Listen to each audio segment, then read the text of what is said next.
Welcome to the pit lane here in London ahead of the final weekend of the season. Now qualifying is just about to happen and we thought let's do something a bit different and give you a behind the scenes access, understanding of how a qualifying sessions, both groups and duels works from the team's perspective.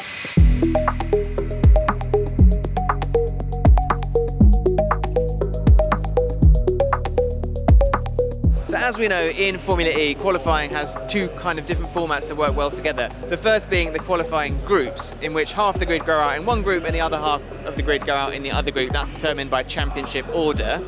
And they get 12 minutes to put in the best lap time they can. And the top 4 from each group then go into what we call the qualifying duels. So it's really high pressure.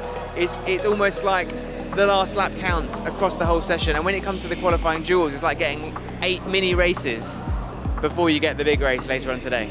Right, so here we have Nico Müller putting his helmet on. There's a lot of work going on this side of the garage because Müller is out in the first qualifying group. And at this stage, they're doing all their last final preparations for the car, the last little bits of setup, all the information and data they've taken from the free practice sessions. And this is the last time they can do anything to the car until after the race. There you go, Parc Fermé sign. Nothing can change on this car now until the end of the day. Whatever settings they've put up, whatever setup they've chosen based on this circuit is now going to stay this way for qualifying and the race. The only thing they can change now are the tyres, or I guess anything they need to change for repairs. But setup-wise, they've made their decisions. Let's hope it pays off. So that cable that's being ready to be pulled out is a data cable. All important information going from the car to the console there with the screens, and then to the back of the garage with about another 20 people and even more screens. We'll get into what that all means once the session is ongoing, but Nico getting ready to go out now. Eye on the mechanic, ready to give Müller the sign. And he's out, straight in, maximising that time. Let's see what he can do. Let's go in the garage. Something you might not have seen before is how people in the paddock, in the pit lane, actually watch the sessions. Some teams have these big screens like Andretti have here, which is really useful for people like us, the reporters and broadcasters, walking up and down the pit lane just to keep an eye on what's going on as well as the commentary. But then the drivers, they've got their own little monitors that pop in over the cockpit of the car, so when they come in between sessions, they can keep an eye on what's going on. Jake, so Nico's out right now. You're going out in the next group. What are you looking at? What are you looking for? Who's the quickest, and then you just copy and paste what they do. It's generally the rule of thumb. Yeah, right now, the first push laps have just came in. There's been a lot of warm-up laps this session. So yeah, the classic UK weather right now means the tyres are always quite cold. So we're having to warm them up quite gradually. But yeah, for me it's just sort of watch what I can, learn what I can, but very much just try and keep focused. How hard is it to put a good lap in around here? Because it's quite unique, this circuit, isn't it? No, it's really hard. It's really, really hard to string the perfect lap together. I've done it once or twice out of how many attempts I've had, but yeah, if you get it right, you're generally at the front and it's quite rewarding. Jake Dennis getting prepared now for his group, seeing what he can do. Nico currently, we've got just over 2 minutes left of the session. Nico currently not in the top 4 times, but he might be building up for one last push lap. And if not, it'll be down to Jake.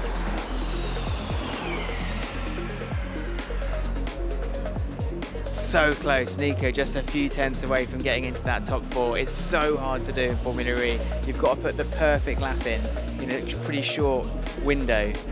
Very, very challenging. So yeah, that's as far as Nico goes in terms of qualifying today. Down to Jake.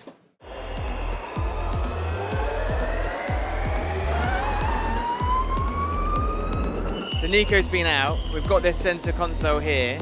You've got engineers, strategists, you've got Roger Griffiths, team principal. They're going to try and learn as much as they can from Nico and other cars on track to give Jake as much information as possible where he can improve. And the way that works is information is fed from a room behind here. Let me show you. I can't overestimate the level of information they have access to. Everything you could possibly think about how a car moves on a track, brakes in and out of a corner. They have data which is unbelievably accurate that they can then, and they'll be sending that information over the cables to the center console here, in which they can then deliver that information via the race engineer to the driver.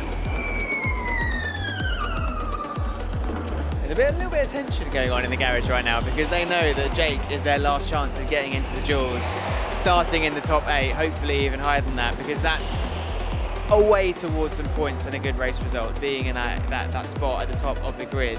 Now, in this qualifying session, 10 minutes really isn't a long time because the first few minutes, the first few laps, you're going out there just trying to put heat into your tyres, getting them into an optimum window to be able to push and get a good lap in.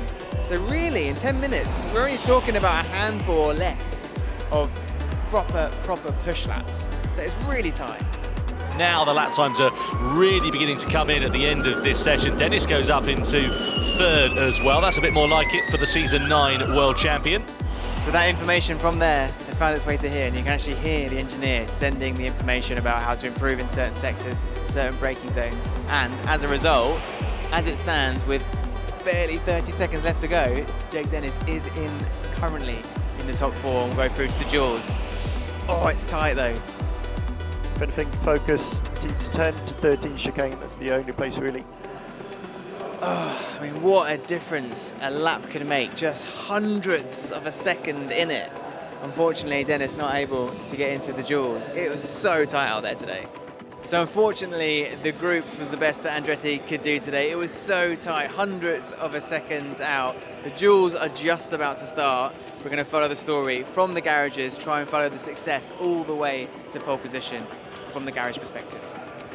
So a quick reminder of how qualifying duels work. The top 4 from each of the groups now go into an 8-driver battle all the way to pole position. So you've got quarterfinals, then semi-finals, and the final, the winner of that, determines who starts on pole position. That's the pairing of the final quarter-final getting ready there. Stoffel Van Dorn, Pascal Wehrlein. Meanwhile, in the Jaguar garage, Mitch Evans is out on track, currently ahead of Jake Hughes in the quarter-final, trying to get into the semi-final. Jaguar often have a lot of success here in London, a home race, big deal for them. Can he do what Nick Cassidy couldn't and get himself in the running for a pole position? Looks like Evans is through. All he's got to do is get through these last few corners safely, tidily. And a semi-final position is his. Can he do it? Yes. Really is no rest, because while that was going on, Pascal Wehrlein's already out there against the other Maserati, Stoffel Van Dorn, trying to get into the semi-finals himself. Let's see what they can do. Last few corners for Wehrlein. If he does this, he'll be going up against Mitch Evans in the semi-final. And it looks like he has. There we go. Dan takes him out. Let's go watch it from this side. Interesting thing to note, different garages, different styles. Kiro go for the minimalist approach when it comes to how many crew they have inside the front of the garage, just race engineers on one single panel. All the other work happening behind the scenes, behind that door over there. Coming through the final corner. It's so close. Oh, he just misses out by 9 thousandths of a second. This is one of the tightest qualifying that we've ever seen. We're going to stick with Mitch Evans, the crowd applauding him as he comes in. He's so quick today. I mean, he's currently 3/10 up on the second quickest time in the duels. If he can do that lap again, pole position is his. Here you go, you see the cooling system, the sort of hose, the funnel plugged into the car there, just cooling the car, the battery, around the brakes, and a little system inside, circulating the air around. It's marginal gains. It's a lot of tiny little things to try and make it happen. And so far, it's worked for Jaguar. They just need to do it one more time, and pole position's theirs.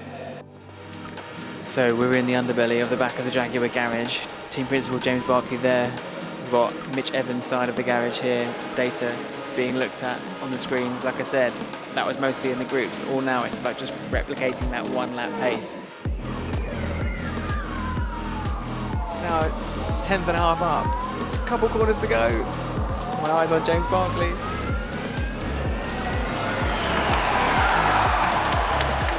Pole position secured. Huge moment. Love being in the garage for a moment like that. Special. Well done, Jaguar. Well done, Mitch Evans. Oh, mate. Good work. You love a pole position in London, don't you? I do. It's a good track for me, like over one lap, but I want to be at the same time. So, no, but obviously great for everyone on the team.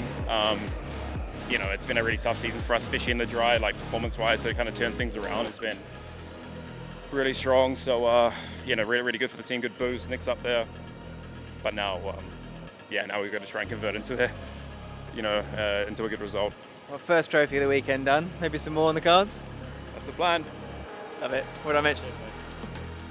So there we go, Mitch Evans on pole position, and for you, a behind-the-scenes look of how qualifying groups and qualifying duels takes place from the garage and the team's perspective. Hope you enjoyed.